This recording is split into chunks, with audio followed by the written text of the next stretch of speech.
This video is going to be analysing one source. So what I would do is I would watch a video on how you pick apart a source and analyse it using the 5 W's, and then I would pick a source to analyse so you can have a go at doing a practice question yourself following this video step by step. So I've made up a question for this one. I've chosen a source and the question is, how accurate is this source in showing us the effect of the Treaty of Versailles? Please make sure you always highlight the focus of the question. What is the question asking you to talk about? And that should be the thing that you're using to say, well, how good is this source then in telling us about this topic? So we're talking about the effects of the Treaty of Versailles. So if we're using the 5 W's, the first question we should always start with is what? What information is the source actually giving me about the effect of the Treaty of Versailles? So I usually get a highlighter and I highlight, if it's a written source, at least 2 quotes, and if it's a image, I circle 2 parts of it. And you can use the attribution, which is the bit that describes the source as well, if it tells you something. So what is the source telling me about the effects of the Treaty of Versailles? Well, she's got a big pile of money, which tells us that money is not worth anything, is it? Because she's clearly using it, burning it, so she obviously doesn't think it's worth anything. I'd probably highlight burning money as firewood, because this tells us 2 effects. The first effect is money isn't worth anything. The second effect is goods like firewood are too expensive, so the woman is burning money instead of firewood. So all these are economic effects of the Treaty of Versailles. So what I do is I look at what the source shows me, which is its strength, but I also think about what isn't the source showing me, and that's its weakness. So for content strength, I've said, well, the effect of the reparations it's telling me is, effect of the Treaty of Versailles it's telling me is about the effect of the reparations part of it, that Germany had to give France money to pay for the war. What's actually the effect then here of reparations? It meant that money lost its value, and so it went down. Okay. What isn't this source showing me about effects of the Treaty of Versailles then? Well, it's showing me the effects of the reparation part of the Treaty of Versailles, and that it's affected the value of money and the price of goods. But it hasn't actually shown me how the price of goods went up. We know it's because France, sick of not being paid the reparation payments, marched into the Ruhr and took a bunch of factories over and took their goods as payment. The least amount of goods you're making, the more expensive the price of them is. So that's why the price of goods is so much. It also doesn't show us other effects of the Treaty of Versailles that we know to be true, like there was mass unemployment because of the Treaty of Versailles, or you could say extremist groups formed, like the Nazi Party and the Communist Party, to protest against the Treaty of Versailles. Don't see any of this in this image here. So that's the good and bad things about the content. Please always start with that. The other 5 W's you can find by using the attribution. So that's things like who wrote the source, where was it made, when was it made. So I've picked that it's made in 1923. This is a strength because it means it's from the 1920s, which is the period directly after the Treaty of Versailles was signed. So it's going to give us an effect. You could also say that it's made in Germany, and that's a strength because that's the country directly affected by the Treaty of Versailles.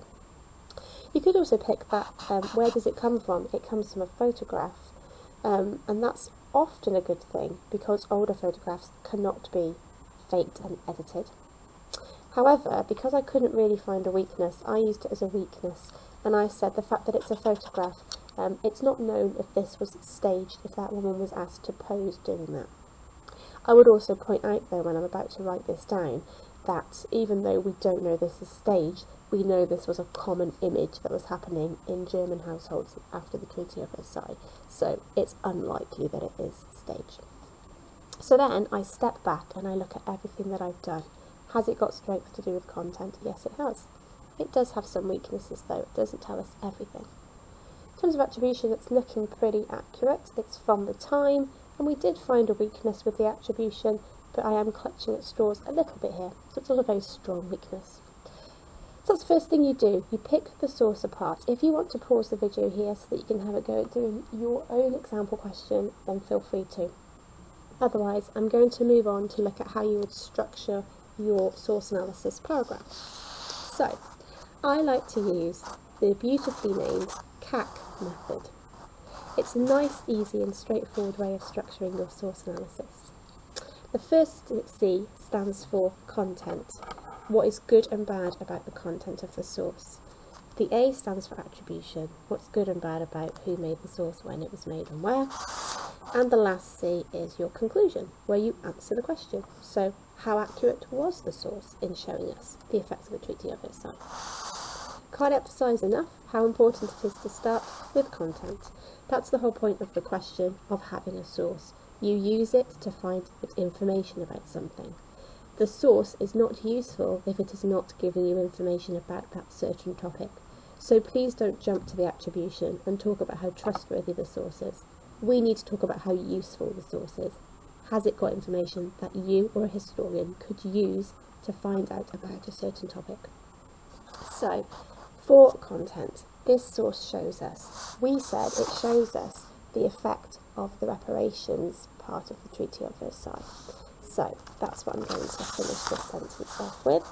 This source shows us the effect of setting reparation payments. I always like to give a quote from the source. For example, in the source, we see a woman burning money.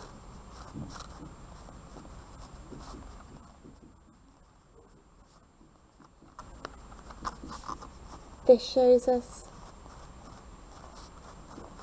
money was worthless. After, I'm going to run out of space, the treaty. I would put of Versailles, but I've run out of space. I would also have talked about another effect it shows us is that the price of goods was too high. For example, in the source we can see the woman is burning money instead of firewood, which means that firewood is too expensive to buy. But I've run out of space, so I haven't done that. But the magic number is always 2. So if you can think of 2 things the source tells you, that would be great. I've run out of space though, so I'm going to move on to the weakness of the content. What does the source not tell us about effects of reparations? So we said it doesn't exactly show us how the prices of goods went up, and it doesn't show us other effects. Let's see if I can fit this in this space here. So however, the source does not tell us exactly how the treaty caused the value of money to go down. Let's make it relevant to what I said. Caused the value of money to go down. Or other effects, e.g. mass unemployment. And again, I've run out of space. I would have gone on to then talked about and the rise of extremist groups that protested the Treaty of Versailles, such as the German Workers' Party or the Nazi Party, and the Conservatives? Whoops. The Communist Party. They're not the same thing. So, it's always good to talk about what the source shows you, so how it's useful, but also rip into the content of the source. What does it not show you? Because it's a really good excuse for you to show off your own knowledge. So if you can use detailed facts and things like that, which is why I'm gutted I couldn't use the word communist and Nazi party, if you can use detailed facts to show off what the source doesn't show that you know to be true, you're showing the examiner not only that you can analyse the source, but you know your own knowledge as well. So that will hit AO1 as well as AO3 of the mark scheme. Right, let's hit AO3 then. So what's the good and bad things about the attribution of the source? So the easier question to answer are always the date. So I always try and talk about the date. Try and use good language when you're talking about the date. Don't say primary, say contemporary, and don't say secondary, say second-hand. It's just something they want us to start doing from now on. So the strengths, we said the strength of the source was the date. So the strengths are that the source is from the 1920s. Always say why. This is good because the 1920s was the period directly after the treaty.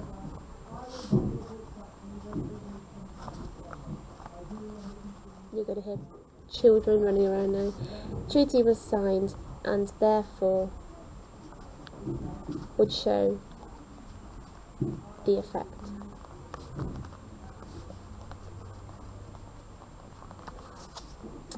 Okay, again, if the magic number is 2, try and think of 2 strengths and 2 weaknesses, but sometimes it's not possible, so don't worry about it.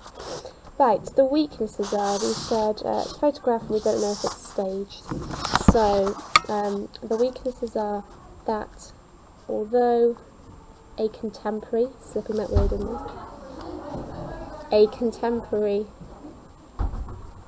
source, we do not know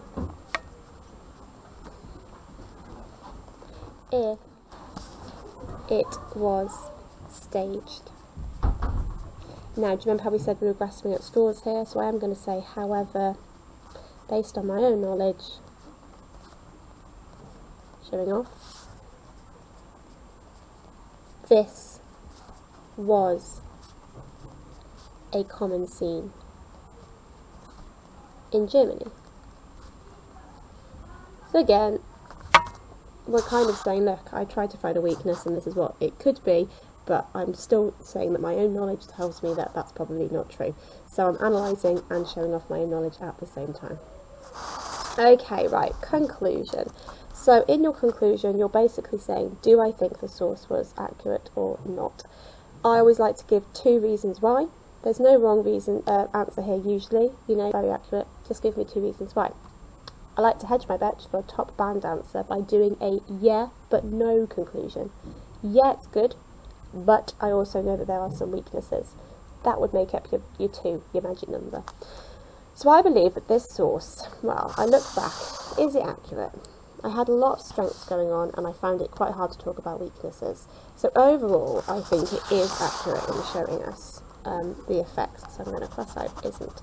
It is accurate in showing us the effects of the Treaty of Versailles because it tells us about the economic effects. Economic effects of signing the treaty, and it is from the correct time period.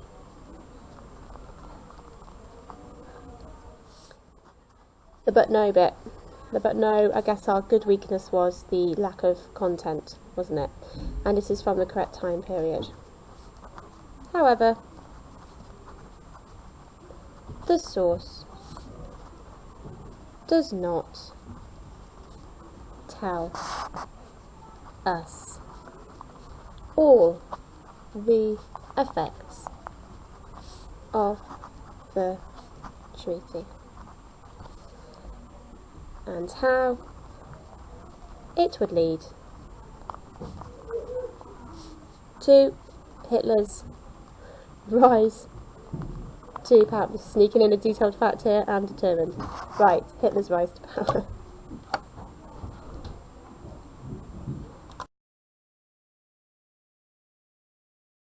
So, have a go now at writing your own CAC paragraph analysing a source of your choice following these tips, and good luck.